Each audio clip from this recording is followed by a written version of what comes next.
নমস্কার বন্ধুরা, সবাই কেমন আছে? আশা করি ভালো আছো। আমিও ভীষণ ভালো আছি। তো তোমাদের সবাইকে আরও একটা রেসিপি তোমাদের সাথে শেয়ার করতে চলে এলাম, ছোট্ট একটা রেসিপি। তো আগের দিনই বলেছি পুকুর থেকে অনেক মাছ ধরে এনেছিলো, তার সাথে না কিছু মোরলা মাছও ছিল।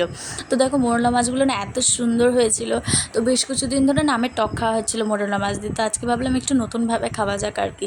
আর এটা কিন্তু খুব শর্ট রেসিপি, দেখতে থাকো, খুব তাড়াতাড়ি এবং ঝটপট কিন্তু হয়ে যায়। আর খেতেও কিন্তু অসাধারণ হয়েছিল। তো মোরলা মাছ কাটতে অনেকক্ষণ সময় লেগে গেছে। তো কাকিমা কেটে ধুয়ে পরিষ্কার করে দিয়েছে, মা আবার এটাকে নুন হলুদ মাখিয়ে ভালো করে সুন্দর করে মাখিয়ে রেখে দিয়েছে। তারপরে এই যে দেখো কড়াইটা গরম হওয়ার পর ওর মধ্যে তেল দিয়ে দিলাম। আমি কিন্তু আগেই বলেছি আমাদের সমস্ত রান্নাবান্না কিন্তু মাটির উনুনেই হয়, টুকিটাকি জিনিস গ্যাসে হয় আর কি। তো তারপরে দেখো মোরলা মাছগুলোকে নুন হলুদ দিয়ে মাখিয়ে না সুন্দর করে ভাজা করে নেবে আর কি। মোরলা মাছের কিন্তু পকোড়াও খুব সুন্দর খেতে হয়। কে খেয়েছো আমি জানি না, একদিন রেসিপি নিশ্চয়ই শেয়ার করবো।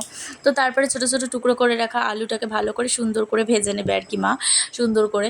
আর মানে সত্যি কথা বলতে মাটির উনুনে রান্না কিন্তু সত্যি অসাধারণ হয়।